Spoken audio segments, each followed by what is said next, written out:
Pakis habitatnya berada di dataran yang tinggi dengan kelembaban yang tinggi juga suhu yang dingin.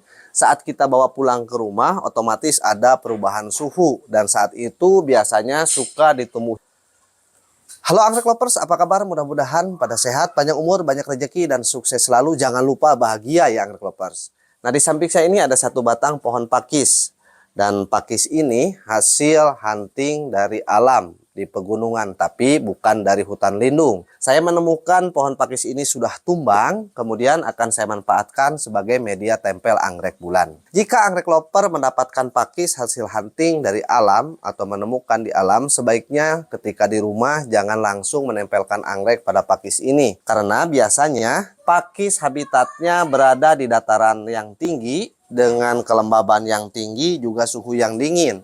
Saat kita bawa pulang ke rumah otomatis ada perubahan suhu dan saat itu biasanya suka ditumbuhi jamur. Sebaiknya selama 2 hari lakukan saja penyiraman menggunakan air kran, air tanpa klorin atau air tanpa kaporit. Terus saja dibasahi. Setelah kita lihat jika ada jamur yang tumbuh pada batang pakis ini, sebaiknya lakukan penyemprotan menggunakan fungisida. Nah, setelah dilakukan penyemprotan fungisida, biarkan saja. Kemudian setelah 2 hari kita bisa semprot kembali dan kita cek apakah ada jamur atau tidak. Nah, setelah itu baru pakis ini sudah siap bisa digunakan sebagai media tempel anggrek yang sudah terbebas dari patogen maupun jamur. Nah, kenapa pohon pakis yang sudah tumbang dan tua seperti ini bisa kita manfaatkan? Karena dari pakis ini mempunyai beberapa keunggulan. Yang pertama sudah jelas kalau pakis ini tahan lama. Kemudian untuk tekstur daripada pohon pakis ini bergelombang, memiliki area-area yang berpori sehingga mampu menyimpan kelembaban air. Dan sekarang kita akan siap gunakan. Untuk ketinggian pakis ini pun kurang lebih 1,65 cm yang rekloper. Dan untuk penyimpanan di dalam potnya cukup mudah. Kita tinggal simpan aja di atas pot, kemudian ditambahkan batu kerikil saja tanpa menggunakan coran dari semen. Simpan saja batu untuk menunjang kalau pohon pakis ini kokoh di dalam pot. Batang pakis ini sudah siap ditempel anggrek bulan karena sudah bebas dari patogen ataupun jamur. Nah, sekarang kita tempel beberapa plant anggrek bulan karena di tempat saya ini sudah mulai sempit dengan anggrek sehingga membutuhkan batang pakis ini untuk menempel beberapa anggrek bulan. Jadi dengan menempel pada batang seperti ini, batang pakis maupun batang kayu, kita bisa menghemat ruang untuk penyimpanan anggrek bulan. Nah, anggrek lover, setelah batang pakis ini terbebas dari jamur, bakteri ataupun patogen, dan plant sudah siap ditempel, sebaiknya kita perhatikan dulu peletakan posisi daripada batang pakis yang akan disimpan. Jika penyimpanan atau peletakan berdekatan dengan tembok, maka tempellah anggrek hanya pada satu sisi saja. Jadi jangan sampai kita membongkar kembali plant anggrek yang sudah ditempel. Namun jika peletakannya di ruang yang luas, utara, timur, baratnya luas, maka kita bisa menempel plant anggrek di sekelilingnya. Dan sekarang kita akan mulai ya anggrek lovers. Nah, anggrek lovers, karena pohon pakis ini saya ambil yang sudah tumbang, jadi bagian pertengahannya ini kosong seperti ini, bolong. Sekarang kita akan manfaatkan saja dengan satu plant anggrek yang sedang spike. Tinggal buka saja dari sopot, kemudian nah, letakkan saja di bagian pertengahan dengan hati-hati. Nah, seperti ini saja anggrek lovers. Penempatan secara simetris saja. Nah, seperti ini anggrek lover. Jadi satu plant ditanam di bagian paling atas. Kemudian ada satu plant anggrek yang sedang spike tapi mengalami kebusukan akar yang hebat dan sekarang sudah mulai pulih. Langkah selanjutnya gunakanlah moss hitam atau sphagnum moss pada bagian terbawah. Dan kita lihat mengarah kemana posisi akan ditempelkan. Jadi mengarahnya seperti ini, maka bagian yang ini kita tutup dengan moss hitam. Mengapa ditutup dengan moss hitam? Agar perakaran tidak luka akibat ikatan.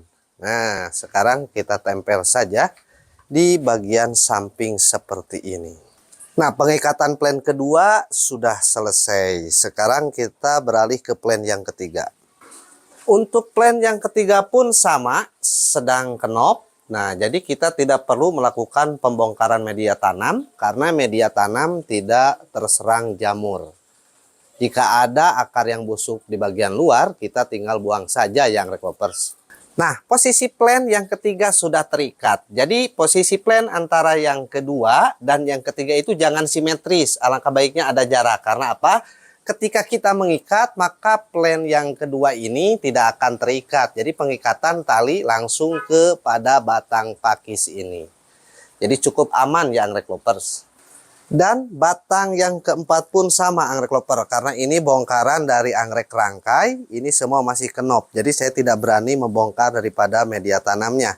Hanya ada beberapa akar yang diputus saat pemisahan, karena penanaman secara rangkai itu media sopotnya dicopot, jadi perakaran bertali dengan akar plant yang lain. Nah, sekarang kita akan tempel di bagian depan. Nah, di sini ya Anggrek Lovers. Nah, pengikatan plant yang keempat, ini posisi di paling bawah sudah selesai ya Anggrek Lovers. Sekarang kita lakukan pengikatan plant kelima. Plant yang kelima kondisinya seperti ini nih Anggrek Lovers. Nah, Anggrek Lovers, proses penempelan plant anggrek bulan pada batang pakis ini sudah selesai.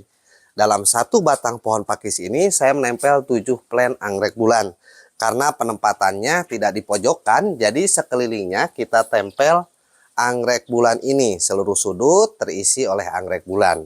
Jadi dengan penanaman seperti ini, kita bisa menghemat tempat. Karena jika dalam satu pot pasti membutuhkan banyak pot, juga untuk ruangan membutuhkan tempat untuk menggantung maupun penyimpanannya. Tapi dengan penanaman seperti ini, cukup menghemat ruang. Hanya saja untuk proses penyiraman yang harus lebih diperhatikan. Karena di sini banyak menempel plant anggrek seperti ini, jadi lakukan penyiraman secara spray.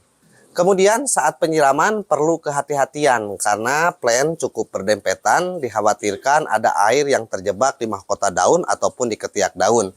Jika terjadi seperti itu, maka segeralah bersihkan ketiak daun atau mahkota daun agar air tidak tergenang dan untuk mengantisipasi kebusukan daun maupun kebusukan pucuk. Lakukan pemupukan dan penyiraman secara rutin. Jika di dataran menengah, plant yang ditempel seperti ini dengan sirkulasi udara yang bagus biasanya akan cepat kering. Yang saya lakukan penyiraman 2 kali 1 hari, pagi dan sore hari atau pagi dan malam hari. Tapi itu pun tidak ada aturan bakunya ya Anggrek Lovers. Yang penting ketika media tanam kering, ketika moss hitam ataupun moss putih sudah terlihat mengering, barulah dilakukan penyiraman. Walaupun ketika penyiraman intensitas atau debit air cukup banyak, dengan menempel seperti ini pasti akan terhindar dari pembusukan pada akar. Nah, mungkin sekian Anggrek Lovers. Jika ada kritik maupun saran, silakan diisi di kolom komentar. Terima kasih, jangan lupa like dan subscribe. Assalamualaikum warahmatullahi wabarakatuh.